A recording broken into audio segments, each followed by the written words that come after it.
अध्याय 15 आपका अवचेतन मन और खुशी। अमेरिकी मनोविज्ञान के पितामह विलियम जेम्स ने कहा था कि 19वीं सदी की सबसे महान खोज भौतिक शास्त्र के क्षेत्र में नहीं थी। सबसे बड़ी खोज आस्था से प्रेरित अवचेतन की शक्ति थी। हर इंसान में शक्ति का असीमित भंडार है जो दुनिया की किसी भी समस्या को परास्त कर सकता है। सच्ची और स्थायी खुशी आपके जीवन में उस दिन आएगी जब आपको स्पष्ट एहसास हो जाएगा कि आप किसी भी कमजोरी से उबर सकते हैं। जब आपको यह एहसास हो जाएगा कि आपका अवचेतन आपकी समस्याओं को सुलझा सकता है, आपके शरीर का उपचार कर सकता है और आपको आपके सपनों से भी ज्यादा समृद्धि दिला सकता है। जब आपकी अपने सपनों के जीवन साथी से सगाई हुई थी तो आप बहुत खुश हुए होंगे। शायद आपको तब भी बहुत खुशी महसूस हुई होगी जब आप कॉलेज से ग्रेजुएट हुए होंगे, जब आपकी शादी हुई हो, जब आपका बच्चा पैदा हुआ हो या जब आपने कोई बड़ी विजय या पुरस्कार हासिल किया हो। आप इसी तरह से दूसरे अनुभवों की सूची भी बना सकते हैं जब आप खुश हुए हों। बहरहाल, चाहे ये अनुभव कितने ही अद्भुत हों, ये सच्ची स्थायी खुशी नहीं दे सकते हैं। ये सारे अनुभव अस्थायी हैं।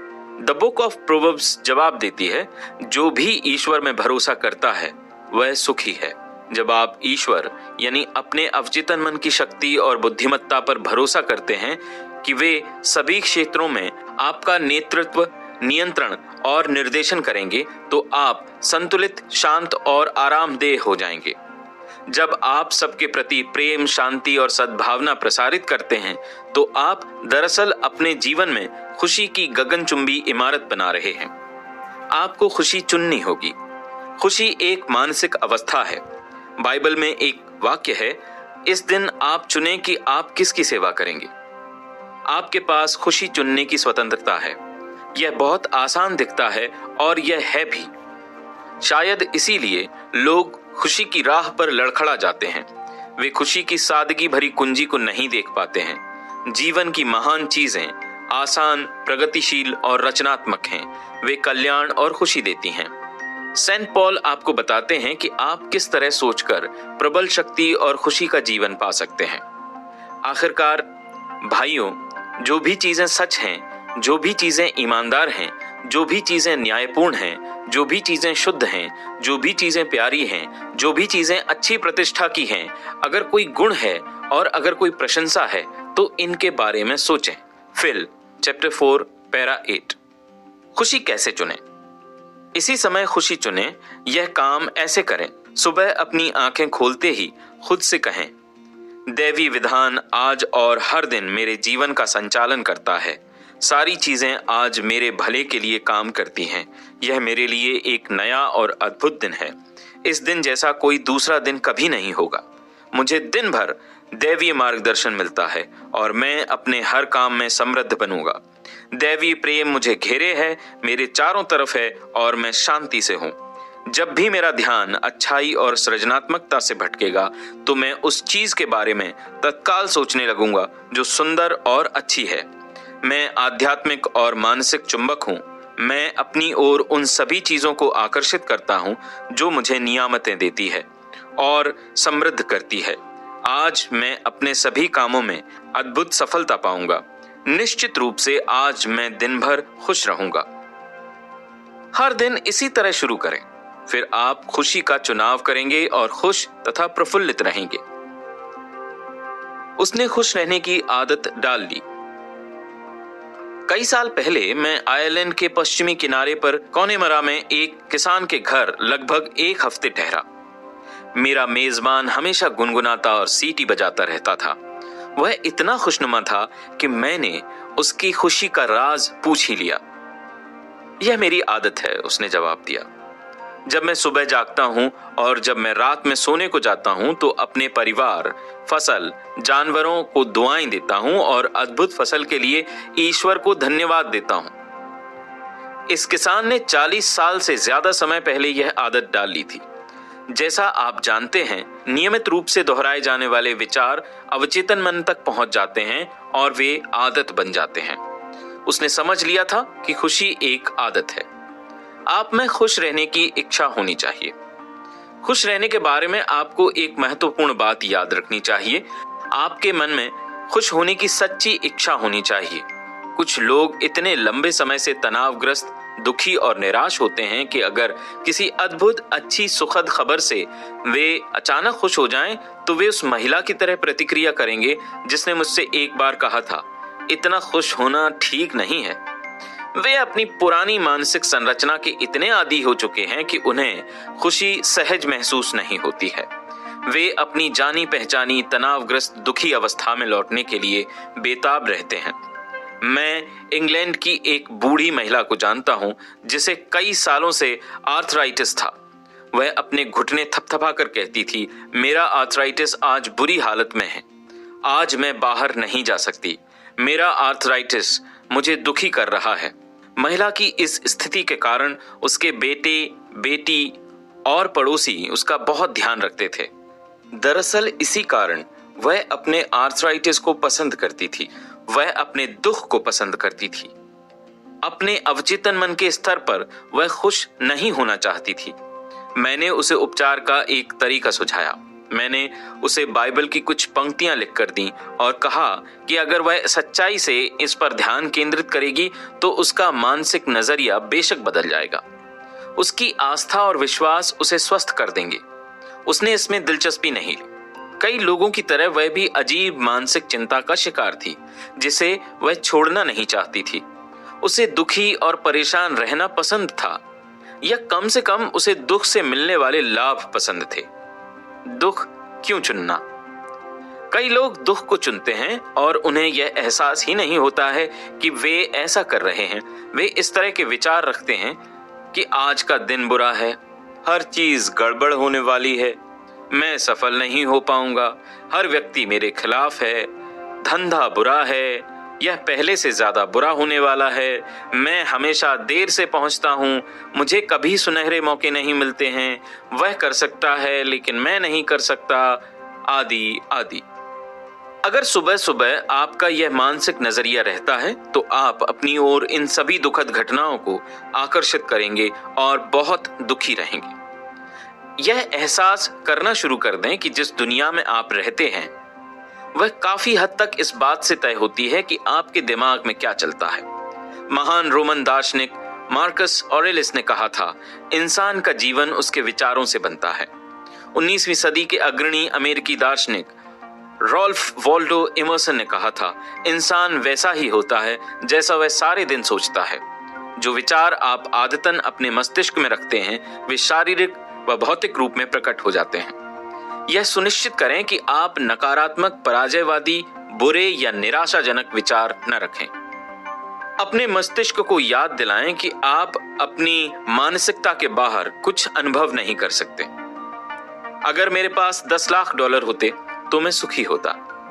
दौलत अपने आप में आपको सुखी नहीं बना सकती। दूसरी ओर सुख में बाधक भी नहीं होती है। आज कई लोग चीजें खरीदकर सुख पाने की कोशिश करते हैं। बेहतरीन टेलीविजन, नवीनतम कार, महंगे डिजाइनर कपड़े, फार्म हाउस इत्यादि। लेकिन सुख इस तरह से खरीदा या पाया नहीं जा सकता। सुख का साम्राज्य आपके विचार और भावना में है। बहुत सारे लोग सोचते हैं कि सुख उत्पन्न करने के लिए किसी घटना की जरूरत होती है। कुछ कहते हैं, अगर मैं मेयर बन जाऊं या कॉरपोरेशन का सीईओ बन जाऊं या अखबार के सोसाइटी पेज पर मेरी फोटो छप जाए तो मैं सुखी हो जाऊंगा। सच तो यह है कि खुशी एक मानसिक आध्यात्मिक अवस्था है। प्रमोशन या बाहरी सम्मान खुशी नहीं दे सकते।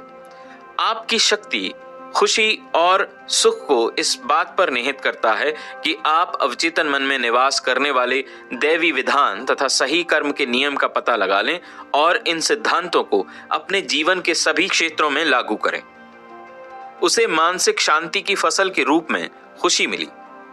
जब मैं कुछ साल पहले सैन फ्रांसिस्को में भाषण दे रहा था तो एक व्यक्ति मेरे पास आया। वह बहुत दुखी और निराश था क्योंकि उसका बिजनेस डमाडोल हो रहा था। वह एक कंपनी का जनरल मैनेजर था। उसके दिल में कंपनी के प्रेसिडेंट और वाइस प्रेसिडेंट के प्रति द्वेष भरा हुआ था। उसे महसूस हो रहा था कि उसके विचारों का विरोध करके कंपनी को विनाश की दिशा में ले जा रहे हैं। कंपनी का मुनाफा घट रहा था। बाजार में हिस्सेदारी कम हो रही थी, कंपनी के शेयरों की कीमत भी गिर रही थी, जिससे उसे काफी चिंता हुई, क्योंकि उसका ज्यादातर भुगतान स्टॉक ऑप्शंस के रूप में था। उसने अपनी बिजनेस समस्या इस तरह से सुलझाई। सुबह सुबह वह शांति से यह सकारात्मक घोषणा करता था, हमारी कंपनी में काम करने वाले सभी कर्मचारी ईमानदार, सच्चे, सहयोगी, वफादार और सबके प्रति सद्भावना से भरे हैं। वे इस कंपनी के विकास, कल्याण और समृद्धि की जंजीर में मानसिक तथा आध्यात्मिक कड़ियां हैं। मैं अपने 2 सहयोगियों और कंपनी के बाकी सभी लोगों के प्रति अपने विचारों, शब्दों और कार्यों में प्रेम, शांति तथा सद्भावना प्रसारित करता हूं। हमारी कंपनी के प्रेसिडेंट और वाइस प्रेसिडेंट के सभी कामों में ईश्वर का मार्गदर्शन मिल रहा है। मेरे अवचेतन मन की असीमित बुद्धिमत्ता मेरे द्वारा सारे निर्णय लेती है। हमारे सभी बिजनेस सौदों और पारस्परिक संबंधों में सद्भाव निहित है। मैं ऑफिस जाने से पहले शांति, प्रेम और सद्भावना के संदेश वाहक भेजता हूँ। कंपनी में काम करने वाले सभी लोगों के दिलो दिमाग में शांति और सद्भाव कायम रहे, जिनमें मैं भी शामिल हूँ। मैं अब आस्था, विश्वास और भरोसे के साथ एक नए दिन की शुरुआत करने जा रहा हूँ। इस बिजनेस एग्जीक्यूटिव ने ये विचार सच मानते हुए सुबह 3 बार धीरे धीरे भावना के साथ दोहराए। दिन में जब भी उसके मन में डर या गुस्से के विचार आते थे तो वह खुद से कहता था, शांति, सद्भाव और संतुलन हर समय मेरे मस्तिष्क पर शासन करते हैं। जब वह इस तरीके से अपने मस्तिष्क को अनुशासित करता रहा तो हानिकारक विचार आना बंद हो गए और उसके मन में शांति आ गई। उसने शांति की फसल काटी।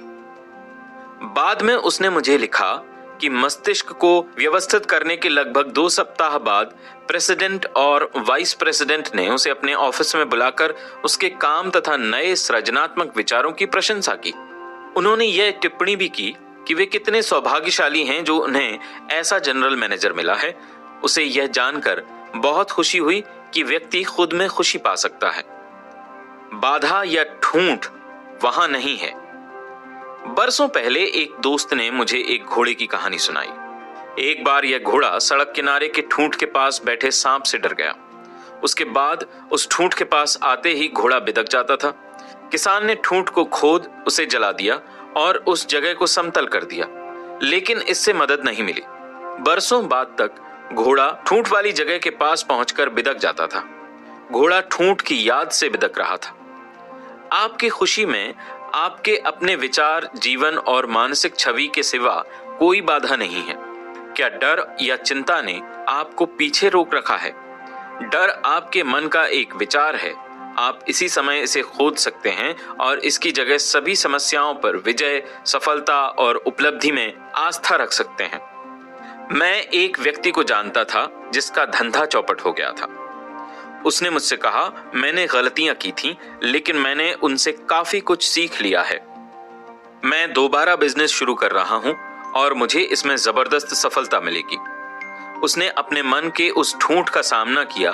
उसने शिकायत नहीं की, वह रोया नहीं। इसके बजाय उसने असफलता के ठूंठ को उखाड़ फेंका।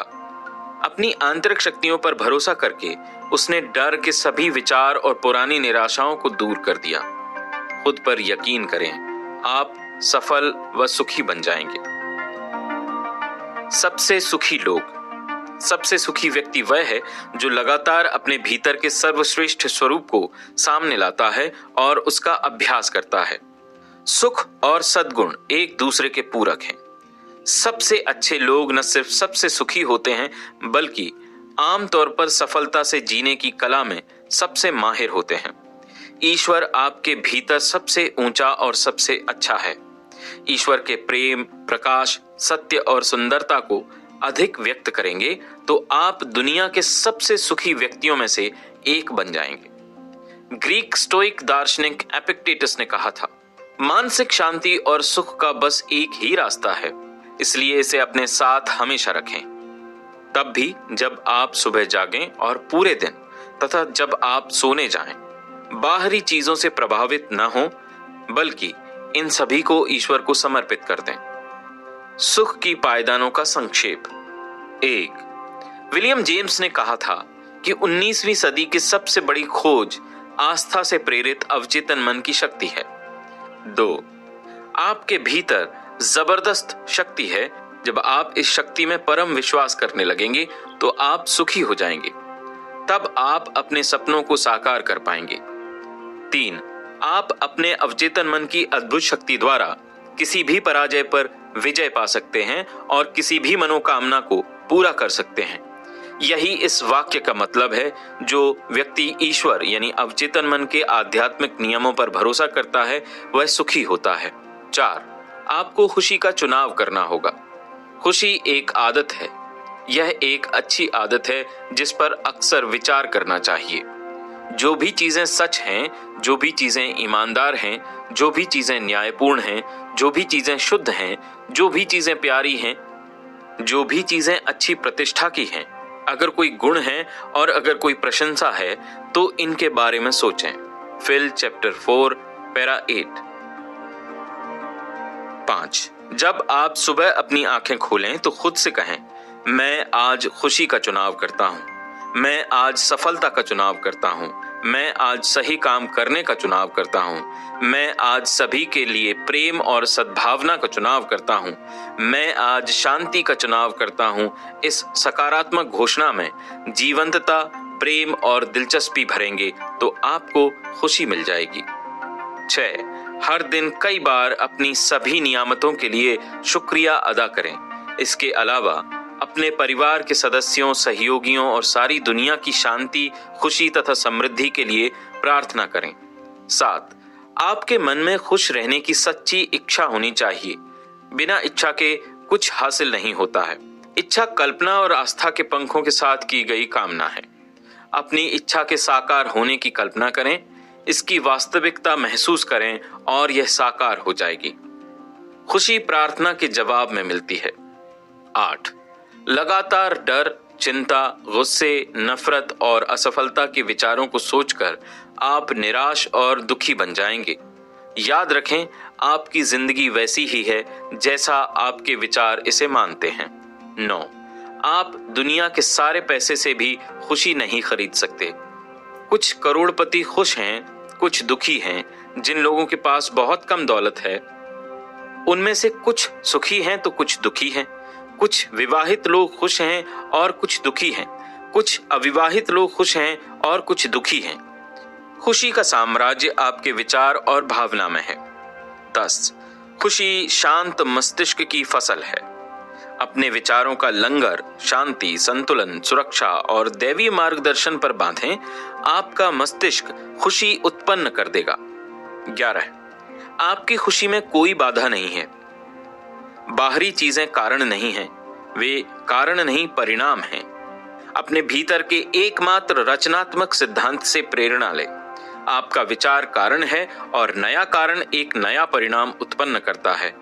खुशी का चुनाव करें। 12, सबसे सुखी व्यक्ति वह है जो अपने भीतर के सबसे ऊंचे और अच्छे स्वरूप को बाहर लाता है। ईश्वर सबसे ऊंचा तथा सबसे अच्छा है और आपके भीतर ईश्वर का साम्राज्य है और अच्छे स्वरूप को बाहर लाता है। ईश्वर सबसे ऊंचा तथा सबसे अच्छा है और आपके भीतर ईश्वर का साम्राज्य है।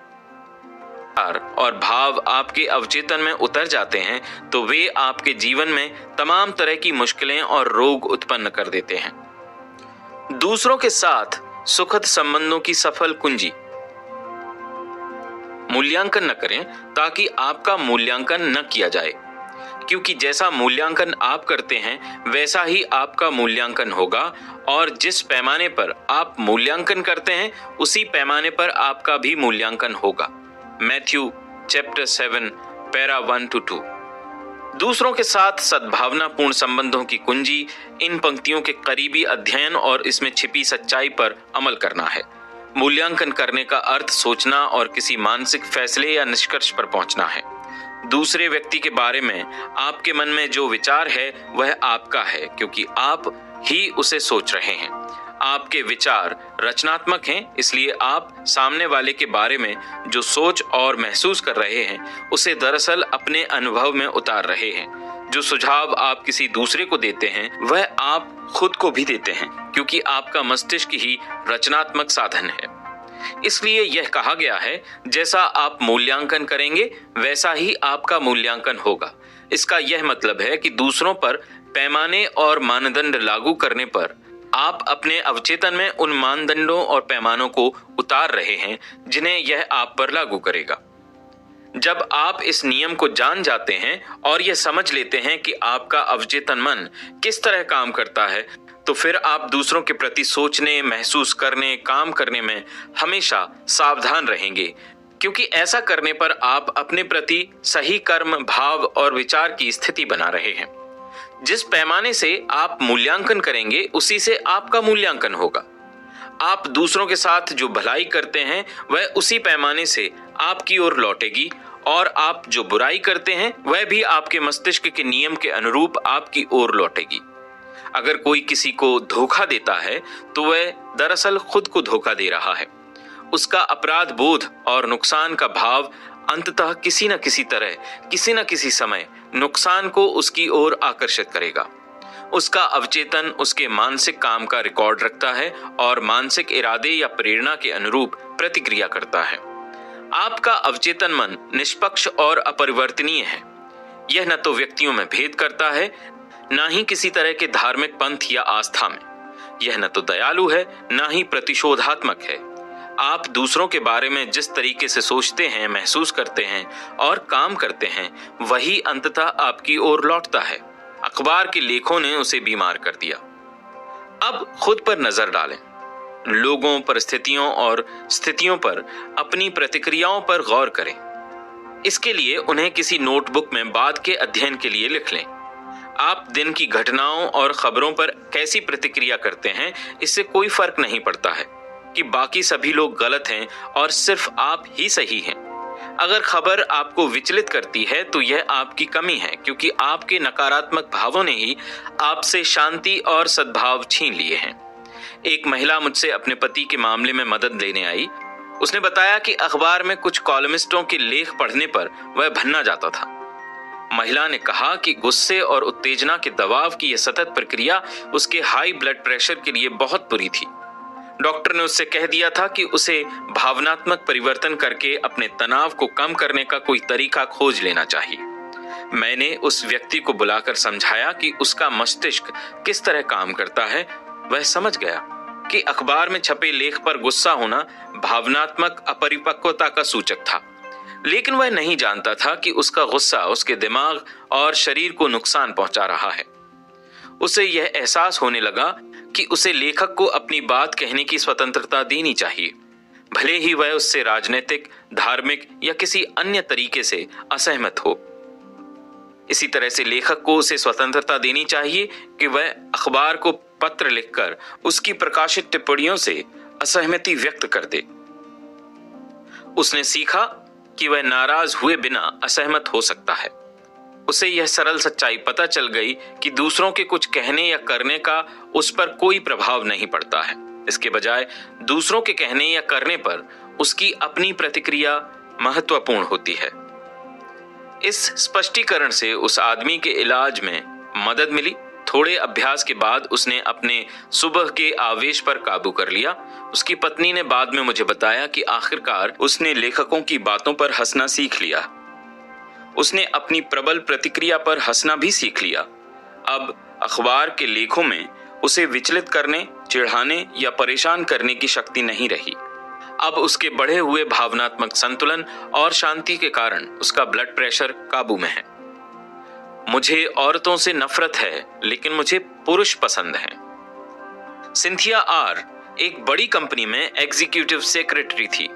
वह मेरे पास इसलिए आई क्योंकि उसके मन में अपने ऑफिस की कुछ महिलाओं के प्रति बहुत कड़वाहट भरी हुई थी।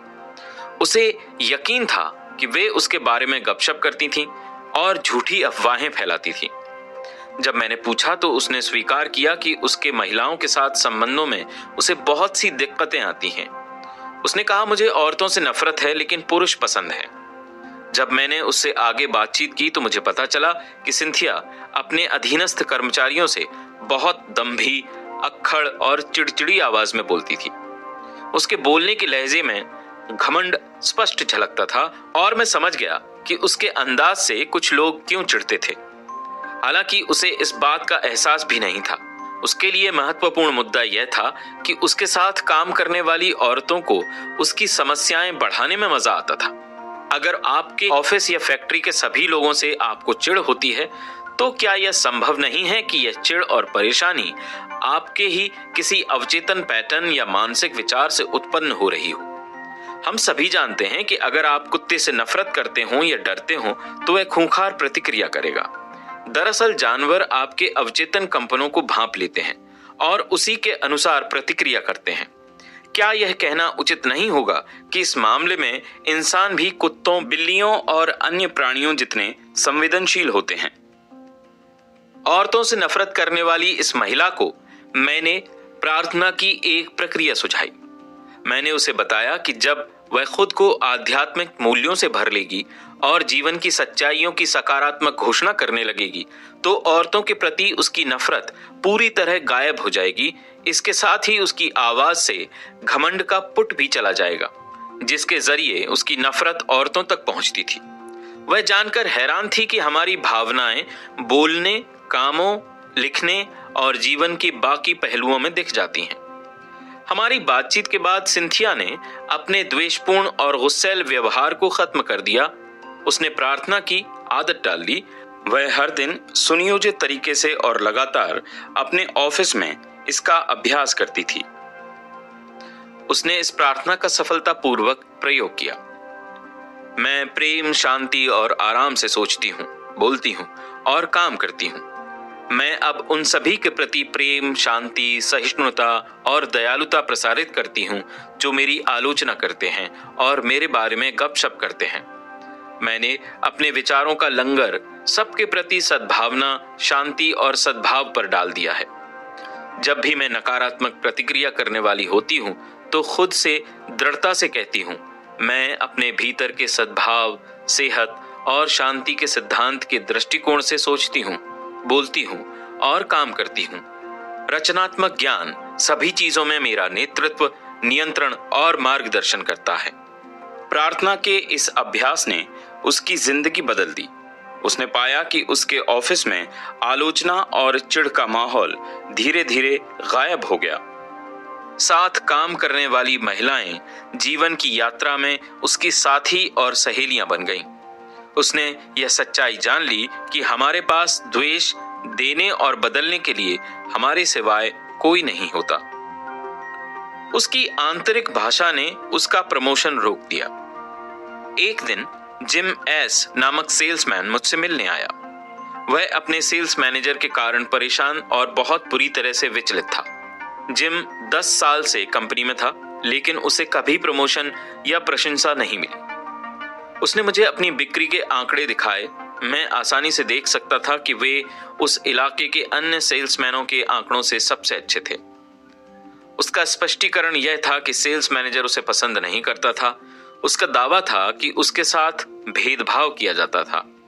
सम्मेलनों में मैनेजर उसके सुझावों की खिल्ली उड़ाता था और कई बार तो अपमानजनक व्यवहार भी करता था। जिम की स्थिति पर विस्तार से बात करने के बाद मैंने उसे सुझाव दिया कि इसका कारण काफी हद तक उसके भीतर था।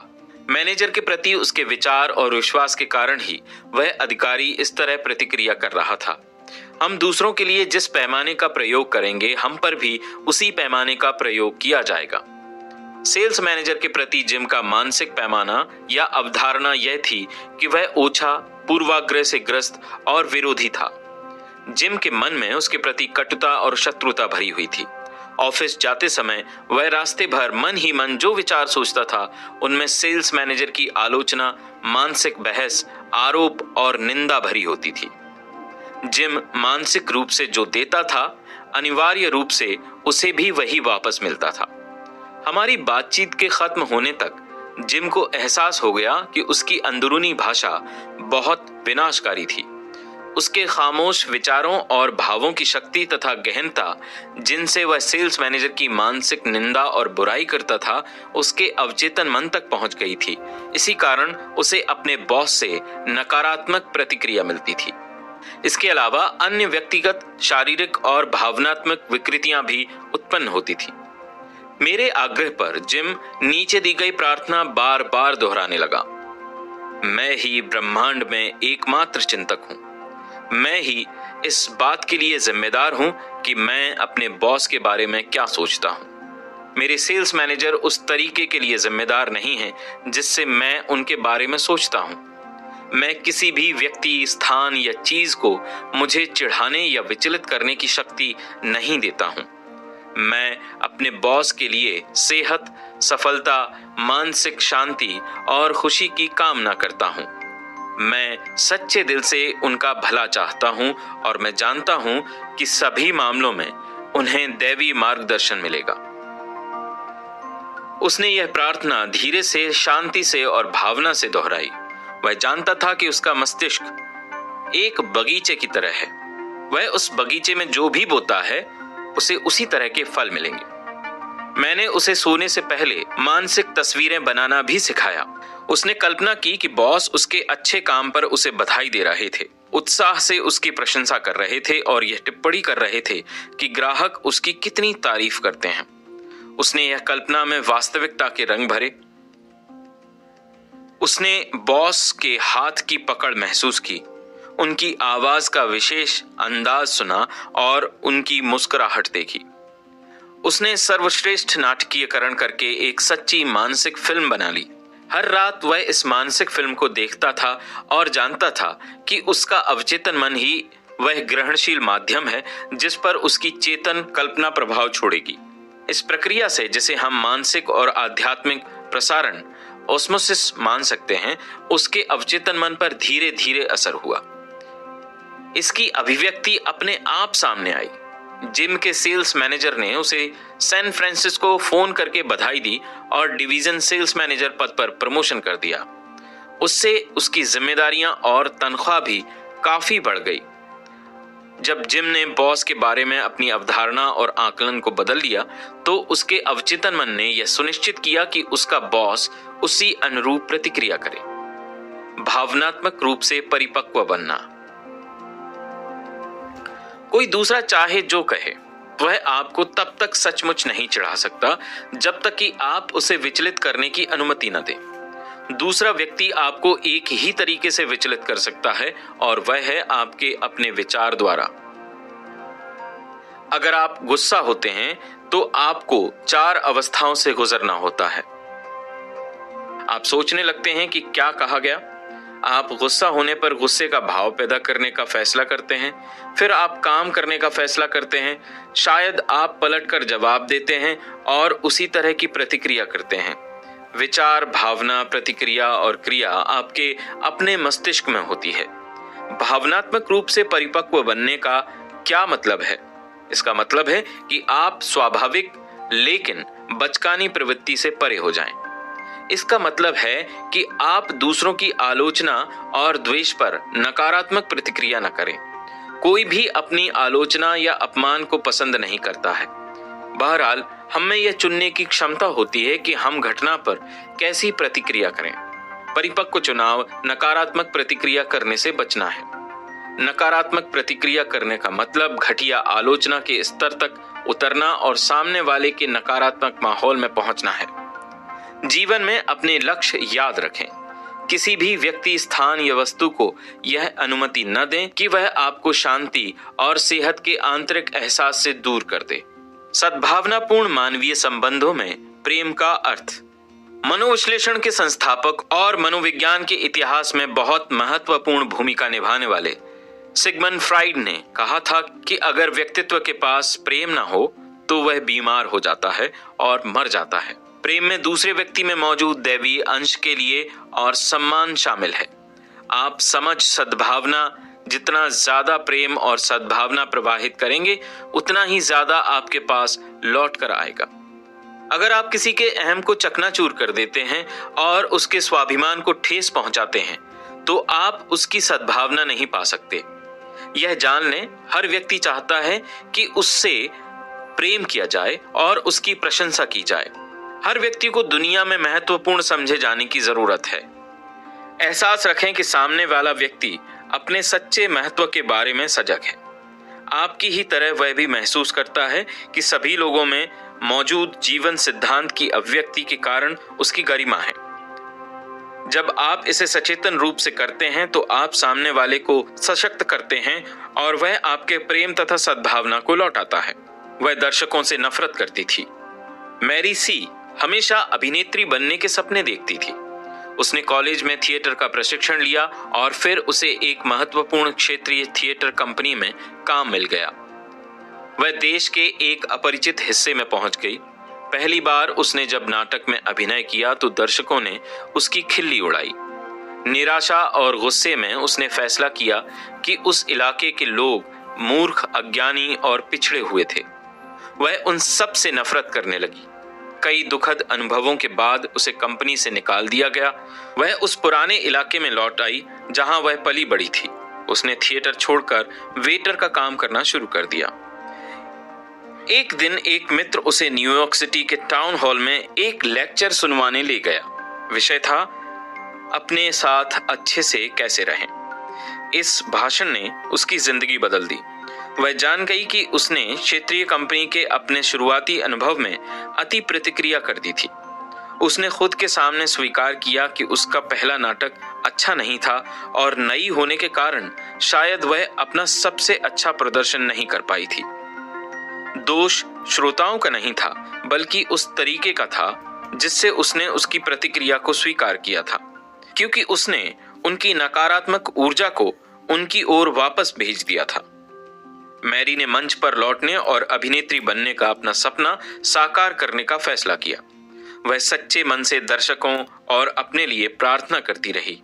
उसने हर रात मंच पर जाने से पहले प्रेम और सद्भावना उड़ेली। उसने यह दावा करने की आदत डाल ली कि ईश्वर की शांति सभी मौजूद लोगों के हृदय में प्रवाहित हो रही है और वे प्रेरित हो चुके हैं। हर मंचन में वह दर्शकों की ओर प्रेम के विचार प्रवाहित करती थी। आज थिएटर में वह एक महत्वपूर्ण मुकाम पर पहुंच चुकी है। वह अपनी सद्भावना और आत्मसम्मान दूसरों की ओर संप्रेषित करती है और वे भी ऐसा ही जवाब देते हैं। मुश्किल लोगों को संभालना। इसमें कोई हैरानी नहीं होनी चाहिए कि दुनिया में कुछ लोग मुश्किल होते हैं। वे ऐंठे हुए और मानसिक रूप से विकृत होते हैं। वे गलत तरीके से कंडीशन्ड होते हैं। कई मानसिक अपराधी हैं जो विवादशील, असहयोगी, झगड़ालू, दोषदर्शी और जीवन पर बदनुमा दाग बन चुके हैं। वे मनोवैज्ञानिक रूप से बीमार हैं।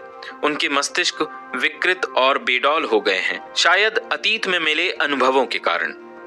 अगर ऐसे किसी व्यक्ति से आपका पाला पड़े तो आप क्या करें? प्रलोभन यह है कि आप उनकी नकारात्मक ऊर्जा को नापसंदगी के रूप में उन्हीं की ओर लौटा दें। लेकिन ऐसा करने के लिए आपको पहले उनकी नकारात्मकता को अपने भीतर उतारना होगा और सारे बुरे प्रभावों को ग्रहण करना होगा। इसके बजाय बुराई के बदले भलाई देने की कोशिश करें। इससे एक ढाल बनती है जो उनके मुश्किल और अप्रिय नजरियों से आप पर प्रभाव नहीं पड़ने देती है। आपकी करुणा और समझ के भाव उन्हें बदलने की प्रक्रिया को भी गतिमान कर देंगे। दुखी व्यक्ति साथ पसंद करते हैं। नफरत, कुंठा और विकृति से भरा असामान्य व्यक्ति असीमित बुद्धिमत्ता के तालमेल में नहीं हो सकता है। यह व्यक्ति शांत, खुश और सुखी लोगों से द्वेष करता है। आमतौर पर वह उन्हीं की आलोचना करता है, निंदा करता है और बुराई करता है जो उसके प्रति बहुत अच्छे और दयालु होते हैं। उसका नजरिया यह होता है, जब मैं इतना दुखी हूं तो वे इतने खुश क्यों हैं? वह उन्हें नीचे घसीटकर अपने स्तर तक लाना चाहता है। पुरानी कहावत अब भी सच है, दुखी लोग साथ पसंद करते हैं। जब आप ये समझ लेते हैं तो आप अविचलित, शांत और उदासीन रह सकते हैं। ब्रस टी नामक एक आदमी ने लंदन में मेरे भाषण सुने थे। उसने इस बारे में मुझे अपना अनुभव बताया। वह एक स्वैच्छिक संगठन में सक्रिय हो गया था जो आसपास के इलाके को सुंदर बनाने को लेकर चिंतित था। अधिकांश स्वयंसेवक बगीचे लगाने, खराब इलाकों को साफ करने और खंडहर इमारतों को सुधारने के काम में सचमुच में रुचि रखते थे। बहरहाल, एक व्यक्ति दूसरों के हर प्रस्ताव का विरोध करता था। यही नहीं, वह लगातार दूसरों के उद्देश्यों पर हमला करता रहता था। वह समूह की बैठकों को इतना अप्रिय बना देता था कि इससे सदस्यों की संख्या घटने लगी। कुछ अन्य सदस्य बूस के पास आए। उन्होंने सुझाव दिया कि वे मिलकर उस चिड़चिड़े व्यक्ति को संगठन से बाहर निकाल दें। वह उनके साथ इस योजना में शामिल होने ही वाला था कि तभी उसे एहसास हुआ कि ऐसा करना तो उस व्यक्ति के भीतर के खराब नजरिए को बढ़ाना होगा। इसके बजाय वह कल्पना करने लगा कि वह व्यक्ति समूह का खुशनुमा सहयोगी सदस्य बन रहा है। हर मीटिंग से पहले कोने में जाकर दोहराता था, मैं अपने भीतर सद्भाव और शांति के सिद्धांत के साथ सच्चे सामंजस्य में सोचता, बोलता तथा काम करता हूं। हमारे संगठन के सदस्य दैवी विधान में दयालुता और उद्देश्य के साथ काम करते हैं। कोई मतभेद, कोई अप्रियता नहीं है। रचनात्मक ज्ञान हम सभी के कार्यों में नेतृत्व, नियंत्रण और मार्गदर्शन दे रहा है। जिस आदमी ने इतनी सारी मुश्किलें पैदा की थीं, उसने कुछ सप्ताह बाद एक प्रस्ताव रखा। उसने इसे इतने अच्छे और सहयोगी ढंग से रखा कि उसे पूरे संगठन की सहमति मिल गई। इसमें वे लोग भी शामिल थे जो पहले उसे बाहर निकालना चाहते थे। मानवीय संबंधों में परानुभूति का अभ्यास। एलिस ओ नामक एक युवती हाल ही में मुझसे मिलने आई। उसने बताया कि काफी लंबे समय से ऑफिस की एक युवती से उसे नफरत थी। इसका कारण यह था कि दूसरी युवती उससे ज्यादा सुंदर, खुश और समृद्ध थी। एलिस को सबसे बड़ा झटका तब लगा जब उसकी दूसरी युवती की सगाई कंपनी के ही सीईओ से हो गई, जिसे एलिस काफी समय से चाहती थी। एलिस जिस युवती को नापसंद करती थी, वह शादी के एक दिन बाद अपनी बेटी के साथ ऑफिस आई, जो उसकी पिछली शादी से थी। एलिस को पता नहीं था कि उस युवती की लड़की भी थी या वह पहले से शादीशुदा थी। जन्मजात समस्या के कारण उस युवती की लड़की के पैरों में स्टील की प्लेट थी। एलिस ने सुना वह लड़की अपनी माँ से कह रही थी, मम्मी, क्या यहीं मेरे नए डैडी भी काम करते हैं? मैं इस जगह से प्यार करती हूँ क्योंकि यह उन लोगों से भरी है जिनसे मैं प्यार करती हूँ। मेरा दिल अचानक उस छोटी लड़की पर आ गया। एलिस ने मुझे बताया, मैं जानती थी कि वह कितनी खुशी महसूस कर रही होगी। मुझे एक झलक दिखी कि वह युवती इतनी विपरीत परिस्थितियों के बावजूद कितनी खुश थी, जिनके बारे में मैं जानती भी नहीं थी। अचानक मैंने उसके प्रति प्रेम महसूस किया। मैं उसके ऑफिस में गई और उसे बधाई देते हुए उसकी खुशी की कामना की, और मैंने यह दिल से किया। उस पल में एलिस ने वह अनुभव किया जिसे मनोवैज्ञानिक परानुभूति यानी एम्पैथी कहते हैं। यह सहानुभूति नहीं है जिसमें हम दूसरों की भावनाओं को समझते हैं, यह इससे भी बढ़कर है। इसका मतलब है काल्पनिक रूप से खुद को दूसरे व्यक्ति के मानसिक नजरियों और अवस्थाओं में रखना। जब एलिस ने अपने मानसिक मूड या दिल को उस दूसरी युवती की जगह रखा, तो ऐसा लगा जैसे वह दूसरी औरत की तरह सोचने लगी। वह दूसरी औरत की तरह महसूस कर रही थी, उस बच्ची की तरह भी, क्योंकि उसने खुद को बच्ची की जगह भी रख लिया था। जब भी आपके मन में किसी को चोट पहुंचाने या उसके बारे में बुरा सोचने की इच्छा हो, तो खुद को मानसिक रूप से मोजेस के मस्तिष्क में रखें और 10 कमांडमेंट्स के दृष्टिकोण से सोचें। अगर आप ईर्ष्यालु, जलनखोर या गुस्सा हों, तो खुद को ईसा मसीह के मस्तिष्क में रखें और उस दृष्टिकोण से सोचें। तब आप इन शब्दों की सच्चाई महसूस करेंगे, एक दूसरे से प्रेम करो। तुष्टीकरण कभी नहीं जीतता। कभी भी लोगों को इस बात की अनुमति न दें कि वे आपका फायदा उठाएंगे या आपके व्यवहार के तमाशे, रोने के नाटक या भावनात्मक ब्लैकमेल के अन्य रूपों में आपकी बात मनवाएंगे। ये लोग तानाशाह हैं जो आपको गुलाम बनाने और आपसे अपनी बात मनवाने की कोशिश करते हैं। दृढ़ लेकिन दयालु रहें और झुकने से इनकार कर दें। तुष्टीकरण कभी नहीं जीतता है। उनके अपराध, स्वार्थ और अधिकारवादिता में योगदान देने से इनकार कर दें। याद रखें, सिर्फ यही काम करें। आप यहाँ अपने आदर्श पूरे करने और शाश्वत सच्चाइयों तथा जीवन के आध्यात्मिक मूल्यों के प्रति ईमानदार रहने के लिए आए हैं। दुनिया में किसी को भी अपने जीवन के लक्ष्य या उद्देश्य से भटकने की शक्ति न दें। जो आपकी छिपी हुई प्रतिभाओं को दुनिया के सामने व्यक्त करता है, मानवता की सेवा करना है और ईश्वर की बुद्धिमानी, सत्य और सुंदरता को दुनिया के सारे लोगों के सामने प्रकट करना है। अपने आदर्श के प्रति ईमानदार रहें। निश्चित रूप से और पूरी तरह से जान लें, जो भी आपकी शांति, खुशी और संतुष्टि में योगदान देता है, वह दुनिया के सभी लोगों के लिए वरदान होगा। अंश की खुशी संपूर्ण की खुशी है, क्योंकि संपूर्ण अंश में है और अंश संपूर्ण है। जैसा पॉल कहते हैं, सबसे प्रेम करें। सेहत, खुशी और मानसिक शांति का नियम ही प्रेम को संतुष्टिदायक बनाता है। मानवीय संबंधों में लाभकारी बातें। 1. आपका अवचेतन मन एक रिकॉर्डिंग मशीन है जिससे आपकी आदतन सोच उत्पन्न होती है। किसी दूसरे का भला सोचकर आप दरअसल खुद का भला सोच रहे हैं। 2. नफरत या द्वेष का विचार मानसिक जहर है। किसी दूसरे का बुरा न सोचें, क्योंकि ऐसा करना खुद का बुरा सोचना है। आप ही अपने ब्रह्मांड में इकलौते चिंतक हैं और आपके विचार रचनात्मक हैं। 3.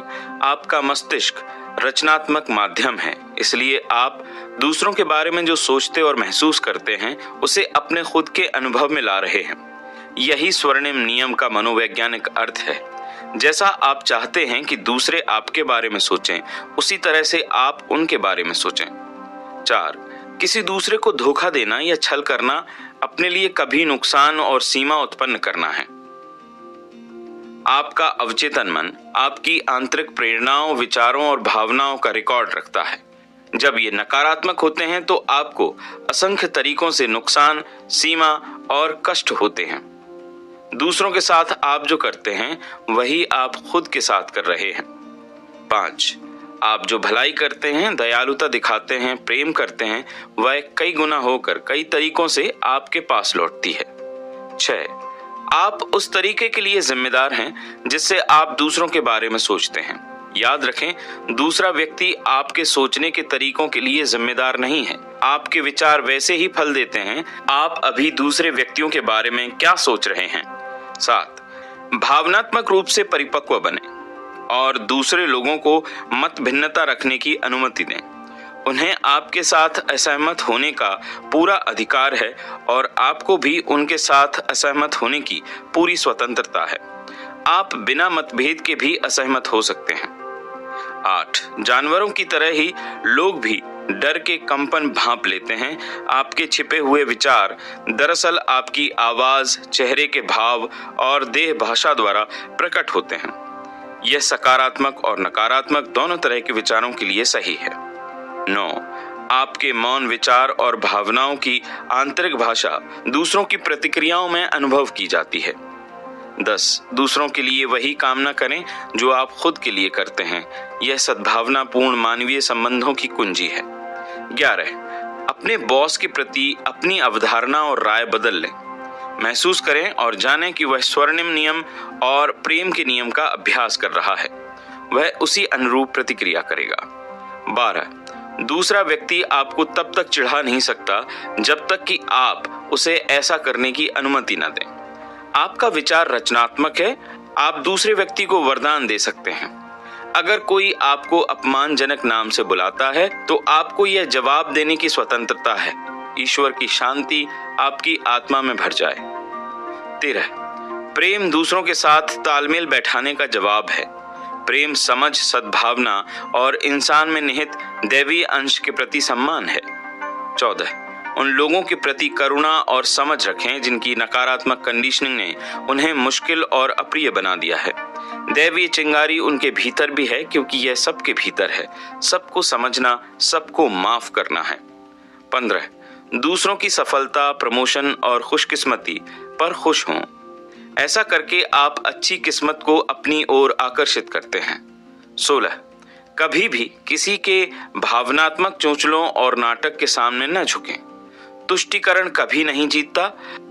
पैर पोंछ न बने, सही बात पर अटल रहें, अपने आदर्शों पर टिके रहें और यह न भूलें जो मानसिक नजरिया आपको शांति, खुशी और सुख देता है वही शुभ, सही और सच है। जो आपको वरदान देता है वह सबको वरदान देता है। 17. आपको इस दुनिया में हर व्यक्ति को सिर्फ प्रेम देना है। प्रेम का मतलब हर एक के लिए वही कामना करना है जो आप खुद के लिए करते हैं।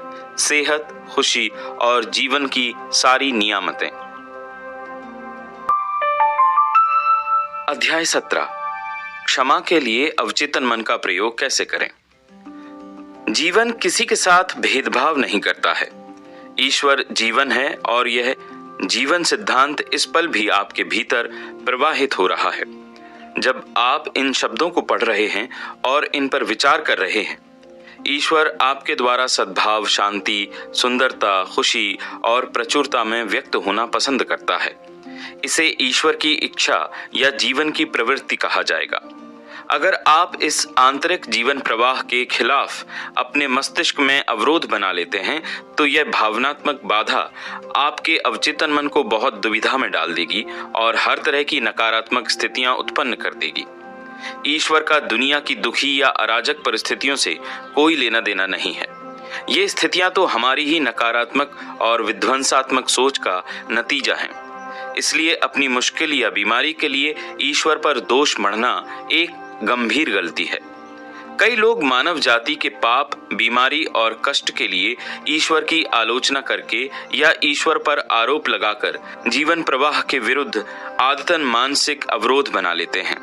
बाकी लोग अपने दुख, दर्द, प्रियजनों की मृत्यु, व्यक्तिगत दुखों और दुर्घटनाओं के लिए ईश्वर पर दोष मढ़ते हैं। वे ईश्वर पर गुस्सा होते हैं और उसे ही अपने दुख के लिए जिम्मेदार मानते हैं। जब तक लोग ईश्वर के बारे में इस तरह की नकारात्मक अवधारणाएं रखेंगे, तब तक उनका अवचेतन मन इन नकारात्मक चीजों को साकार करता रहेगा। वे यह नहीं समझ पाते हैं कि वे खुद को सजा दे रहे हैं। उन्हें सच देखना होगा, आत्मनिर्भर बनना होगा और किसी भी बाहरी व्यक्ति या शक्ति के प्रति निंदा, द्वेष और क्रोध को त्यागना होगा, वरना वे सेहतमंद, खुश या रचनात्मक गतिविधि में अग्रणी नहीं बन सकते। जब ये लोग अपने दिलो दिमाग में प्रेमपूर्ण ईश्वर की कल्पना करने लगते हैं, जब वे यकीन करने लगते हैं कि ईश्वर प्रेमपूर्ण पिता है जो उनकी देखभाल करता है, उनका मार्गदर्शन करता है, उन्हें शक्ति देता है, तो ईश्वर या जीवन सिद्धांत के बारे में यह विश्वास तथा अवधारणा उनके अवचेतन मन में उतर जाएगी और वे असंख्य तरीकों से धन्य हो जाएंगे। जीवन आपको हमेशा क्षमा करता है। जीवन सिद्धांत में क्षमा का असीमित खजाना है। जब आप अपनी उंगली काट लेते हैं तो यह आपको क्षमा कर देता है। आपके भीतर की अवचेतन बुद्धिमत्ता तत्काल इसकी मरम्मत के लिए सक्रिय हो जाती है। नई कोशिकाएं घाव के ऊपर पुल बना देती हैं। अगर आपको कोई संक्रामक रोग हो जाता है तो जीवन आपको क्षमा कर देता है और आक्रामक विषाणुओं को मिटाने में तत्काल जुट जाता है। अगर आप अपना हाथ जला देते हैं तो जीवन सिद्धांत फफोलों और जलन को कम करता है तथा आपको नई त्वचा, ऊतक और कोशिकाएं देता है। जीवन आपके खिलाफ कोई बैर नहीं रखता है, यह हमेशा आपको क्षमा करता है। जीवन आपको सेहत, स्फूर्ति, सद्भाव और शांति देता रहता है, बशर्ते आप प्रकृति के साथ सामंजस्य और सोच विचार में सहयोग करें। नकारात्मक, आहत करने वाली यादें, कटुता और दुर्भावना आपके भीतर के जीवन सिद्धांत के मुक्त प्रवाह को रोक देती हैं। उसने अपराध बोध से कैसे मुक्ति पाई? हैरियट जी रोज ऑफिस में देर रात तक काम करती थी। वह अक्सर आधी रात के बाद तक घर नहीं लौट पाती थी। वह उम्मीद करती थी कि उसके वरिष्ठ अधिकारी और सहकर्मी उसकी मेहनत की दाद देंगे, लेकिन ऐसा कुछ नहीं होता था। चूंकि वह आमतौर पर अकेली ही इतनी देर तक ऑफिस में रुकती थी, इसलिए बाकी कर्मचारियों को तो उसकी सामान्य निष्ठा का पता ही नहीं था। इसी दौरान उसका पारिवारिक जीवन गंभीर मुश्किल में पड़ गया। उसके पति और 2 बेटे उसे पहचानना ही भूल गए। जब उसके बेटे की लिटिल लीग टीम ने स्थानीय मैच जीत लिया तो हैरियट ने मैच तो देखे ही नहीं, बल्कि यह पूछना भी भूल गई कि कौन जीता। स्थिति तब और गंभीर हो गई जब हैरियट के डॉक्टर ने उसे चेतावनी दी कि उसका हाई ब्लड प्रेशर खतरनाक रूप से बढ़ रहा है। जब हैरियट के पति ने उससे कह दिया कि वह तलाक लेना चाहता है तो वह मेरे पास आई। मैंने उससे पूछा कि उसके पति को आपने जीवन से बाहर क्यों कर दिया और अपने बेटों में इतनी कम दिलचस्पी क्यों लेने लगी। पहले तो उसने कहा कि उसे नौकरी बनाए रखने के लिए इतनी कड़ी मेहनत करनी पड़ती है, लेकिन जब मैंने पूछा कि क्या उसके सहकर्मी भी उसके जितना ही समय देते हैं, तो उसने माना कि उसकी कंपनी के बाकी लोग सामान्य घंटे में काम करते हैं और वे काम में उससे ज्यादा माहिर भी नहीं थे। मैंने पूछा कि वह इतनी मेहनत से काम क्यों कर रही थी। तुम्हारे मन में कोई चीज तुम्हें खाए जा रही है, मैंने उससे कहा। अगर ऐसा नहीं होता तो तुम इस तरह से काम नहीं करती। तुम खुद को किसी चीज के लिए सजा दे रही हो। कुछ देर तक उसने इस सुझाव का प्रतिरोध किया। वह कहती रही कि उसकी काम की आदतें सामान्य थी, बाकी लोग आलसी थे। बहरहाल आखिरकार उसने स्वीकार किया कि उसके मन में एक गहरा अपराध बोध था। 15 साल पहले उसके पिता की मौत के बाद वह उनकी जायदाद की एग्जीक्यूटर थी। उसने जानबूझकर अपने छोटे भाई का बहुत सारा पैसा रोक लिया था। तुमने ऐसा क्यों किया? मैंने पूछा। क्या लालच के कारण? बिल्कुल नहीं, उसने जवाब दिया। मेरा भाई, देखिए, वह नशे की समस्या से बुरी तरह से ग्रस्त था। मैं जानती थी कि अगर मैंने उसे पैसा दिया तो क्या होगा। मैंने खुद से कहा कि मैं इसे उसके लिए लूंगी और बचा कर रखकर उसके ठीक हो जाने पर उसे दे दूंगी। और मैंने आगे पूछा। हैरियट ने गहरी सांस ली। ऐसा कभी नहीं हो पाया। उसने खुद को मार डाला। शायद उसने ऐसा जानबूझकर नहीं किया था, लेकिन बात वही थी जब वह सिर्फ 26 साल का था। मैं सोचती रहती हूँ, अगर मैंने वह उसे पैसा दे दिया होता तो क्या होता? शायद वह इससे किसी सुधार गृह में जाकर अपना इलाज करवा सकता था। वह अब भी जिंदा हो सकता था। मेरी गलती से उसकी मौत हुई है। मैंने उससे पूछा, अगर तुम्हें यह दोबारा करना पड़े तो तुम क्या करोगी? मैं नहीं जानती, उसने अपना सिर हिलाते हुए कहा। लेकिन मैं इतना जरूर जानती हूँ कि मैं अपने भाई की समस्या पर उसे डांटने फटकारने के बजाय उसकी मदद करने की ज्यादा कोशिश करूंगी। लेकिन साथ ही तुम महसूस करती हो कि तुमने उचित काम किया? मैंने पूछा। क्या तुम्हें महसूस हुआ कि तुम सही काम कर रही थी? बिल्कुल, उसने कहा। लेकिन अब मुझे यकीन हो गया है कि मैं गलत थी। वह पैसा मेरा नहीं था। तो अब तुम वह काम नहीं करोगी? नहीं, मैं नहीं करूंगी, उसने जवाब दिया। उसका चेहरा सख्त हो गया। लेकिन उससे कोई फर्क नहीं पड़ता। मुझे उस काम के लिए कभी माफ नहीं किया जा सकता। मैंने अपने इकलौते भाई का पैसा चुराया और वह मर गया। यह सही है कि ईश्वर मुझे सजा दे रहा है। मैं इसी काबिल हूं। मैंने उसे समझाया कि ईश्वर उसे सजा नहीं दे रहा है, वह खुद को सजा दे रही है। अगर आप जीवन के नियमों का दुरुपयोग करते हैं तो आपको उसी अनुसार कष्ट उठाना पड़ेगा। अगर आप बिजली के खुले तारों पर हाथ रखेंगे तो आपको झटका लगेगा। प्राकृतिक शक्तियां बुरी नहीं हैं। यह तो आपके प्रयोग से तय होता है कि उनका प्रभाव अच्छा पड़ता है या बुरा। बिजली बुरी नहीं है। यह तो इस बात पर निर्भर करता है कि आप इसका इस्तेमाल अपने घर को रोशन करने के लिए करते हैं या किसी को प्राणघातक झटका देने के लिए। इकलौता पाप नियम का अज्ञान है और इकलौती सजा इस नियम के दुरुपयोग की स्वतः प्रक्रिया है। अगर आप रसायन शास्त्र के सिद्धांतों का दुरुपयोग करते हैं तो अपने घर में विस्फोट करके उसे तबाह कर सकते हैं। अगर आप अपना हाथ किसी पटिये पर मारें तो हाथ से खून निकल सकता है। गलती पटिये की नहीं है, गलती तो आपकी है कि आपने इसका दुरुपयोग किया। अंततः मैंने हैरियट को एहसास दिला दिया कि ईश्वर किसी को सजा नहीं देते हैं। उसका सारा कष्ट उसके नकारात्मक और विध्वंसात्मक सोच पर अवचेतन मन की प्रतिक्रिया के कारण था। उसे क्षमा करने की जरूरत थी, लेकिन माफ का सच्चा अर्थ खुद को क्षमा करना है। क्षमा अपने विचारों को सामंजस्य की दैवीय नियम के तात्पर्य में लाना है। आत्मनिंदा को नरक यानी बंधन और सीमाएं को स्वर्ग, सामंजस्य और शांति कहा जाता है। अपराध बोध और आत्मनिंदा का बोझ उसके दिमाग से उतर गया और वह पूरी तरह ठीक हो गई। अगली बार जब उसने जांच करवाई तो उसका ब्लड प्रेशर सामान्य निकला। स्पष्टीकरण ही इलाज था। एक हत्यारे ने खुद को माफ करना सीखा। आर्थर ओ ने कई साल पहले यूरोप में एक आदमी की हत्या कर दी थी। जब वह मेरे पास आया तो बहुत मानसिक कष्ट और यातना से गुजर रहा था। उसे यकीन था कि ईश्वर उसके भयंकर काम की सजा देगा। मैंने उससे पूछा कि क्या हुआ था। उसने बताया कि जिस आदमी की उसने हत्या की थी उसका उसकी पत्नी के साथ प्रेम संबंध चल रहा था। एक दिन जब वह शिकार से लौटा तो उसने उन दोनों को अप्रत्याशित रूप से रंगे हाथों पकड़ लिया और क्रोध के उन्माद में उसने उस आदमी को गोली मार दी।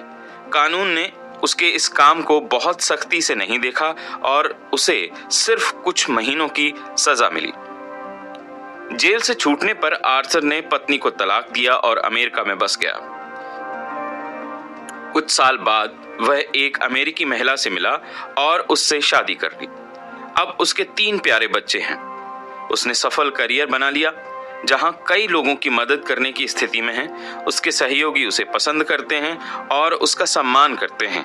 बहरहाल इनमें से किसी भी चीज से उसे शांति नहीं मिल रही थी। अब भी वह अपने उस काम के लिए खुद को दोष देता था। आर्थर की कहानी सुनने के बाद मैंने उसे समझाया कि वैज्ञानिकों के अनुसार हमारे शरीर की सभी कोशिकाएं हर 11 महीने में बदल जाती हैं। इसलिए शारीरिक और मनोवैज्ञानिक रूप से अब वह वही व्यक्ति नहीं था जिसने हत्या की थी। उसे तो बदले हुए कई साल हो चुके थे। यही नहीं, उसने खुद को मानसिक और आध्यात्मिक रूप से बदल लिया था। अब वह मानवता के प्रति प्रेम और सद्भाव से जिस व्यक्ति ने वर्षों पहले भरा था, वह अपराध किया था, वह तो मानसिक और आध्यात्मिक रूप से कभी का मर चुका है। खुद को क्षमा न करके आर्थर एक निरपराध व्यक्ति को सजा दे रहा था। इस स्पष्टीकरण का उस पर गहरा प्रभाव पड़ा। उसे ऐसा लगा जैसे उसके दिमाग से बहुत भारी बोझ हट गया हो। उसे बाइबल की सच्चाई के आंतरिक महत्व का पहली बार एहसास हुआ। अब आओ हम तर्क करते हैं, ईश्वर ने कहा। हालांकि तुम्हारे पाप खून से रंगे होंगे, लेकिन वे बर्फ जैसे सफेद हो जाएंगे। हालांकि वे खून की तरह लाल होंगे, लेकिन वे ऊन जैसे बन जाएंगे। ईसाइया 1:18। आलोचना आपकी सहमति के बिना आपको चोट नहीं पहुंचा सकती। रेमोना के नाम की एक स्कूल टीचर मेरे भाषण के बाद मेरे पास आई। उसने बताया कि हाल ही में उसे एक भाषण देना पड़ा। भाषण के बाद उसकी एक साथी स्कूल टीचर ने उसे एक आलोचना भरी चिट्ठी भेजी। उसमें लिखा था कि रेमोना बहुत जल्दबाजी में बोली थी, कुछ शब्द खा गई थी और उसकी आवाज सुनाई नहीं दे रही थी। उसका वाक्य गठन कमजोर था और उसकी बात सारगर्भित नहीं थी। इससे रेमोना आहत और नाराज हो गई। वह अपनी आलोचक से द्वेष करने लगी और स्कूल में उससे दूर दूर रहने लगी। जब मैंने रेमोना से सवाल किया तो उसने अंततः स्वीकार किया कि आलोचना दरअसल सही थी। उसे वयस्क श्रोताओं के सामने बोलने का कोई अनुभव नहीं था। वह भाषण देने से पहले घबरा रही थी और बाद में वह खुश थी कि उसने यह काम कर दिखाया था। यही कारण था कि वह अपनी साथी टीचर की आलोचना से इतनी आहत हुई थी। यह तो ऐसा था जैसे किसी नन्हे बच्चे को इस बात पर डांटा जा रहा हो कि वह तेजी से नहीं दौड़ सकता, जबकि उसके लिए सिर्फ चलना ही अद्भुत काम था। हमारी बातचीत के बाद रेमोना ने पाया कि उसकी पहली प्रतिक्रिया बचकानी थी। वह सहमत हुई कि आलोचना भरी चिट्ठी सचमुच एक वरदान थी और उसे इन सुधारों की सचमुच जरूरत थी। उसने भाषण की कला को निखारने के लिए पास के एक कॉलेज में पब्लिक स्पीकिंग कोर्स करने का फैसला किया। इस बीच उसने चिट्ठी लिखने वाली टीचर को उसकी दिलचस्पी और जानकारी के लिए धन्यवाद दिया। करुण कैसे बने? क्या होता अगर रेमोना को मिली चिट्ठी पूरी तरह गलत होती? क्या होता अगर उसके पास यह सोचने का अच्छा कारण होता कि उसके भाषण की यह आलोचना बिल्कुल गलत है? उस मामले में रेमोना को यह एहसास होता कि उसके भाषण के शब्दों का अंदाज में ऐसा कुछ था जिसने उसे चिट्ठी लिखने वाले के पूर्वाग्रहों, अंधविश्वासों या संकीर्ण विश्वासों को झटका लगा हो। समस्या उसके साथ नहीं बल्कि लेखिका के साथ होती। इसे समझना करुणा की दिशा में पहला अनिवार्य कदम उठाना है। अगला तार्किक कदम सामने वाले की शांति, सद्भाव और समझ के लिए प्रार्थना करना है। जब आप जानते हैं कि आप अपने विचारों, प्रतिक्रियाओं और भावनाओं के मालिक हैं, तो आप आहत नहीं हो सकते। भावनाएं विचारों का अनुसरण करती हैं और आप में उन सभी विचारों को अस्वीकृत करने की शक्ति है जो आपको विचलित या परेशान कर सकते हैं। विवाह की वेदी पर अकेली। कुछ साल पहले मैं एक पास वाले चर्च में शादी कराने गया। दूल्हा बनने वाला युवक काफी समय बीतने के बाद भी नहीं आया। होने वाली दुल्हन ने 2 घंटे बाद कुछ आंसू बहाए।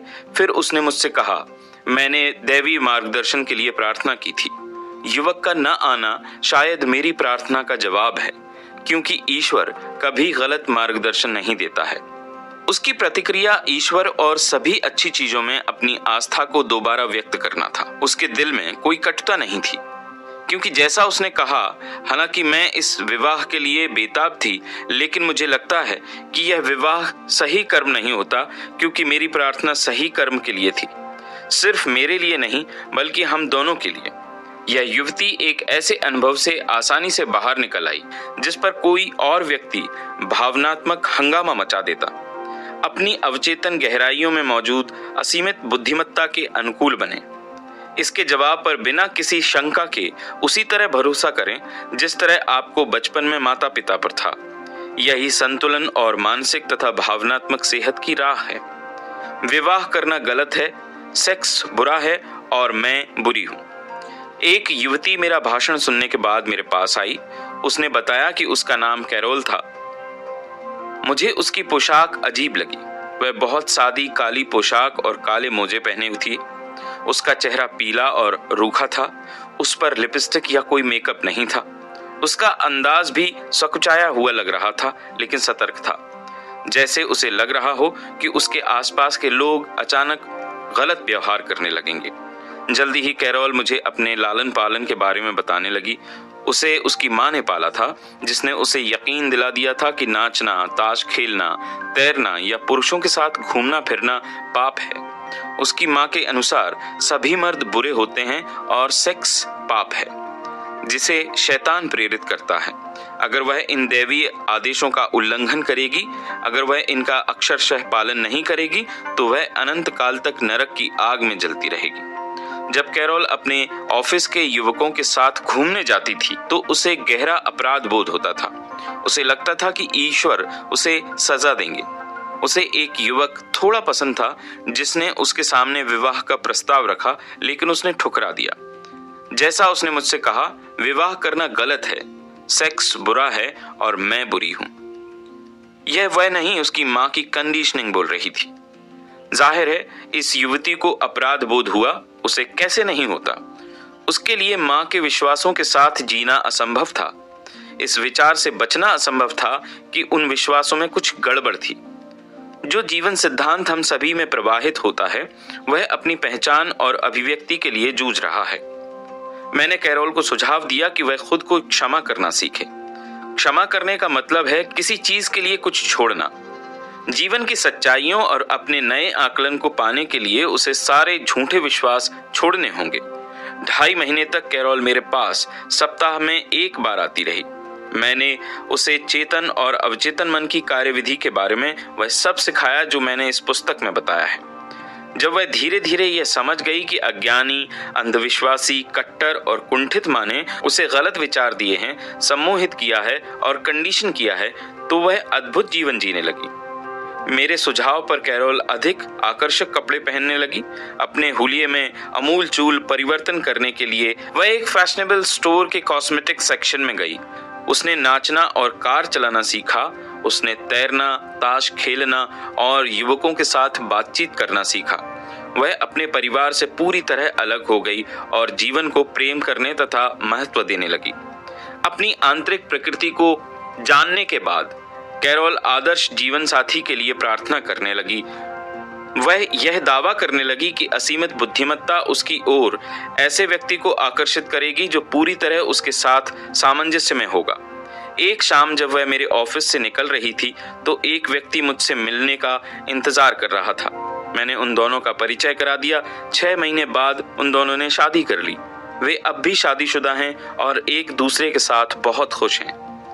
क्षमा उपचार के लिए आवश्यक है, और अगर तुम्हारे मन में किसी के खिलाफ कुछ है तो तुम खड़े होकर प्रार्थना करो, क्षमा करो। मार्क 11:25। दूसरों को क्षमा करना मानसिक शांति और अच्छी सेहत के लिए अनिवार्य है।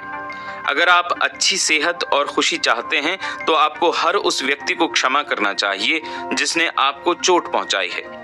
अपने विचारों को दैवी नियमों और व्यवस्था के सामंजस्य में लाकर खुद को क्षमा करें। आप खुद को पूरी तरह क्षमा नहीं कर सकते जब तक कि दूसरों को क्षमा न कर तब तक कर दें। खुद को क्षमा न करना सिर्फ आध्यात्मिक अहंकार या अज्ञान है। आज की मनोदैहिक चिकित्सा में इस बात पर लगातार जोर दिया जा रहा है कि द्वेष, दूसरों की आलोचना, पश्चाताप और शत्रुता कई रोगों के कारण है, जिनमें आर्थराइटिस से लेकर हृदय रोग तक शामिल हैं। इन नकारात्मक भावनाओं से उत्पन्न तनाव सीधे शरीर के प्रतिरोधक तंत्र को प्रभावित करता है, जिससे आप संक्रमण और रोग का शिकार हो जाते हैं। तनाव संबंधी विकारों के विशेषज्ञ बताते हैं कि दुर्व्यवहार के शिकार, धोखा खा चुके या आहत लोग अक्सर प्रतिक्रिया करते हुए द्वेष और नफरत पाल लेते हैं। यह प्रतिक्रिया उनके अवचेतन मन में गहरा घाव उत्पन्न कर देती है, जो लगातार टीस मारता रहता है। सिर्फ एक ही इलाज है, उन्हें अपनी चोट को काटकर हटाना होगा और इसका एकमात्र अचूक तरीका है क्षमा। क्षमा सक्रिय प्रेम है। क्षमा की कला में अनिवार्य तत्व करने की इच्छा होती है। अगर आप क्षमा सच्चे दिल से किसी को क्षमा करने की इच्छा करते हैं तो आपने आधी बाधा पार कर ली है। जाहिर है आप जानते हैं कि किसी को क्षमा करने का यह मतलब नहीं है कि आप उसे पसंद करते हैं या उसके साथ संबंध बढ़ाना चाहते हैं। आप किसी को पसंद करने के लिए बाध्य नहीं हैं। यह तो ऐसा ही होगा जैसे सरकार सद्भाव, प्रेम, शांति या सहिष्णुता के बारे में कानून बनाने की कोशिश करे। आप किसी व्यक्ति को सिर्फ इसलिए पसंद नहीं कर सकते क्योंकि कोई आपको ऐसा करने का आदेश देता है। बहरहाल, और यह काफी महत्वपूर्ण बात है, हम लोगों को पसंद किए बिना उनसे प्रेम कर सकते हैं। बाइबल कहती है, एक दूसरे से प्रेम करो।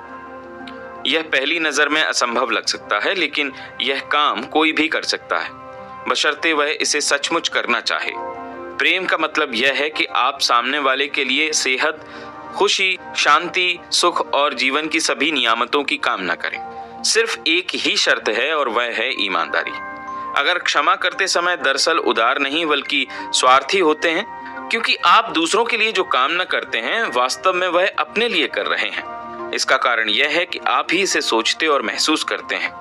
जैसा आप सोचते और महसूस करते हैं वैसे ही आप बन जाते हैं। क्या इससे सरल कोई चीज हो सकती है? क्षमा की तकनीक। क्षमा करने की एक सरल लेकिन कारगर विधि है। इसका अभ्यास करने पर यह आपके जीवन में चमत्कार कर देगी। अपने दिमाग को शांत कर लें, शिथिल हो जाएं और मुक्त रहें। ईश्वर के बारे में, अपने प्रति उसके प्रेम के बारे में सोचें और फिर सकारात्मक घोषणा करें। मैं पूरी तरह से आहत करने वाले का नाम सोचें को क्षमा करता हूँ। मैं उसे मानसिक और आध्यात्मिक रूप से मुक्त करता हूँ। मैं उसे इस मुद्दे से संबंधित हर चीज के लिए पूरी तरह से माफ करता हूँ। मैं मुक्त हूँ और वह मुक्त है। यह अद्भुत भावना है। मेरे लिए यह आम क्षमादान का दिन है। मैं हर उस व्यक्ति को मुक्त करता हूँ जिसने मुझे कभी आहत किया है, और मैं हर एक के लिए सेहत, खुशी, शांति तथा जीवन की सभी नियामतों की कामना करता हूँ। मैं यह काम मुक्ता, खुशी और प्रेम से करता हूँ। जब भी मेरे मन में अपने को आहत करने वालों के बारे में विचार आता है तो मैं कहता हूँ, मैंने तुम्हें मुक्त कर दिया और जीवन की सभी नियामतें तुम्हें मिले। मैं आजाद हूँ और वे भी आजाद हैं। यह अद्भुत है। सच्ची है कि जब आप एक बार व्यक्ति को क्षमा का महान रहस्य या क्षमा कर दें तो प्रार्थना को दोहराना अनावश्यक है। जब भी वह व्यक्ति आपके मन में आए या वह खास चोट आपके दिमाग में उभरे तो उसके प्रति अच्छे विचार व्यक्त करें और कहें, तुम्हें शांति मिले। जितनी बार विचार मन में आए उतनी ही बार यह काम करें। आप पाएंगे कि कुछ दिनों बाद उस व्यक्ति या अनुभव का विचार कम बार आएगा या फिर गुमनामी में खो जाएगा। क्षमा का एसिड टेस्ट। सुनार यह जांच करने के लिए एसिड टेस्ट का प्रयोग करते हैं कि सोना असली है या नकली। क्षमा के लिए भी एक एसिड टेस्ट है। मान लीजिए कि मैं आपको किसी के बारे में कोई बहुत अच्छी खबर सुनाने जा रहा हूं, जिसने आपको चूना लगाया है, धोखा दिया है या छल किया है। अगर आप उस व्यक्ति के बारे में अच्छी खबर सुनकर कुढ़ जाते हैं तो यह जानने की नफरत की जड़ें अब भी आपके अवचेतन मन में हैं और नुकसान पहुंचा रही हैं। मान लें कि पिछले साल आपका बहुत दुखने वाला दांत निकाला गया था और आप मुझे इस बारे में इस समय बताते हैं। अगर मैं पूछता हूं कि क्या इस समय दर्द हो रहा है तो आप मुझे हैरानी से देखकर कहते हैं, जाहिर है नहीं, मुझे दर्द याद है लेकिन अब वह मुझे महसूस नहीं होता है। यही पूरी कहानी है। अगर आपने सचमुच किसी को क्षमा कर दिया है तो आपको घटना तो याद होगी लेकिन आपको अब उस चोट या डंक महसूस नहीं होगा। यह क्षमा का एसिड टेस्ट है। आपको इसे मनोवैज्ञानिक और आध्यात्मिक तरीके से करना होगा, वरना आप खुद को धोखा दे रहे हैं। आप क्षमा की सच्ची कला का अभ्यास नहीं कर रहे हैं। सबको समझना, सबको क्षमा करना है। जब आप अपने मस्तिष्क के रचनात्मक नियम को समझ लेते हैं तो आप दूसरे लोगों और परिस्थितियों को दोष देना बंद कर देते हैं कि वे आपके जीवन को बना या बिगाड़ रही हैं। आपको एहसास हो जाता है कि आपके खुद के विचार और भावनाएं ही आपकी किस्मत बनाते हैं। इससे भी बढ़कर आप जान लेते हैं कि बाहरी चीजें कारण नहीं हैं, वे आपके जीवन तथा अनुभवों के कारण या निर्माता नहीं हैं। यह सोचना गलत है कि दूसरे आपकी खुशी में बाधा डाल सकते हैं, कि आप बेरहम किस्मत की फुटबॉल हैं, कि आपके जीवन जीने के लिए दूसरों का विरोध करना पड़ेगा और उनसे लड़ना पड़ेगा। ये सभी विचार अपनी विध्वंसात्मक प्रकृति को प्रकट कर देते हैं। जब आप यह समझ लेते हैं कि विचार ही वस्तु है, यह सिद्धांत बाइबल में स्पष्टता से बताया गया है। जैसा व्यक्ति अपने दिल में सोचता है वैसा ही वह होता है। प्रोवर्ब्स 23:7। क्षमा में सहायक बिंदुओं का सारांश। 1. ईश्वर या जीवन व्यक्तियों में मतभेद नहीं करता है। जीवन किसी के साथ भेदभाव नहीं करता है। जब आप सद्भाव, सेहत, खुशी और शांति के सिद्धांतों का पालन करने लगते हैं तो जीवन या ईश्वर आपके पक्ष में काम करने लगता है। 2. ईश्वर या जीवन बीमारी, रोग, दुर्घटना या कष्ट नहीं भेजता है। हम ये चीजें अपने नकारात्मक विध्वंसात्मक सोच से खुद अपने ऊपर लादते हैं और इस बारे में यही नियम काम करता है, जैसा बोओगे वैसा काटोगे। 3. ईश्वर के बारे में आपकी अवधारणा आपके जीवन की सबसे महत्वपूर्ण चीज है। अगर आप सचमुच प्रेमपूर्ण ईश्वर में विश्वास करते हैं तो आपका अवचेतन मन प्रतिक्रिया करके आपको असंख्य नियामतें प्रदान करेगा। प्रेमपूर्ण ईश्वर में यकीन करें। 4. जीवन या ईश्वर आपके खिलाफ कोई बैर नहीं रखता है। जीवन कभी आपकी निंदा नहीं करता है। अगर आपके हाथ में घाव हो जाता है तो जीवन उसे ठीक कर देता है। अगर आप अपनी उंगली जला लेते हैं तो जीवन आपको क्षमा कर देता है, घाव को भरता है, फफूलों को मिटाता है और उस हिस्से को पूर्ण बना देता है। 5. आपका अपराध बोध ईश्वर और जीवन की गलत अवधारणा है। ईश्वर या जीवन आपको सजा नहीं देता है या मूल्यांकन नहीं करता है। आप खुद अपने झूठे विश्वासों, नकारात्मक चिंतन और आत्मनिंदा के अवचेतन प्रभावों द्वारा अपने साथ ऐसा करते हैं। 6. ईश्वर या जीवन आपको सजा नहीं देता है या निंदा नहीं करता है। प्रकृति की शक्तियां बुरी नहीं हैं। उनका प्रभाव तो इस बात पर निर्भर करता है कि आप अपने भीतर की शक्ति का कैसा प्रयोग करते हैं। आप बिजली का प्रयोग किसी को मारने या घर को रोशन करने के लिए कर सकते हैं। आप पानी का प्रयोग किसी बच्चे को डुबाने या उसकी प्यास बुझाने के लिए कर सकते हैं। अच्छाई और बुराई व्यक्ति के मस्तिष्क के विचार और उद्देश्य पर निर्भर करती है। 7. ईश्वर या जीवन कभी सजा नहीं देता है। लोग ईश्वर, जीवन और ब्रह्मांड की गलत अवधारणाओं के कारण खुद को सजा देते हैं। उनके विचार रचनात्मक होते हैं, इसलिए वे अपने दुख की रचना खुद कर लेते हैं। 8. अगर कोई आपकी आलोचना करे और आपके भीतर वे कमियां हों तो खुश होकर उसे धन्यवाद दें और उसकी टिप्पणियों की प्रशंसा करें। इससे आपको उस खास दोष को सुधारने का अवसर मिलता है। 9. आप आलोचना से आहत नहीं होते हैं क्योंकि आप जानते हैं कि आप अपने विचारों, प्रतिक्रियाओं और भावनाओं के स्वामी हैं। इससे आपको सामने वाले की प्रार्थना करने और उसे दुआएं देने का अवसर मिलता है, जिसके द्वारा आप स्वयं को दुआ देते हैं। 10. अब आप मार्गदर्शन और सही कर्म के लिए प्रार्थना करें तो जो जवाब आपको मिले उसे मान लें। एहसास करें कि यह अच्छा है, बहुत अच्छा है। फिर आत्मकरुणा, आलोचना या नफरत इंसान का कोई कारण नहीं है। 11. कोई भी चीज अच्छी या बुरी नहीं है। इंसान की सोच उसे ऐसा बना देती है। भोजन, सेक्स, दौलत या सच्ची अभिव्यक्ति की इच्छा में कोई बुराई नहीं है। यह इस बात पर निर्भर करता है कि आप इन इच्छाओं, आकांक्षाओं और हसरतों का प्रयोग कैसे करते हैं। आपकी भोजन की इच्छा किसी की जान लिए बिना भी पूरी हो सकती है। 12. ईर्ष्या, नफरत, दुर्भावना और शत्रुता बहुत से रोगों का कारण होते हैं। प्रेम, जीवन, खुश और सद्भावना सबके प्रति उड़ेल कर आप अपने को आहत करने वालों तथा खुद को क्षमा करें। ऐसा तब तक करते रहें जब तक कि आप उनसे अपने मन में न मिल लें और यह न जान लें कि आप उनके साथ शांति से हैं। 13. क्षमा किसी चीज के लिए कुछ देना है। प्रेम, शांति, खुशी, बुद्धि करना और जीवन की सारी नियामतें तब तक दूसरों को दें जब तक कि आपके दिमाग में कोई दंश न बचे। यह क्षमा का एसिड टेस्ट है।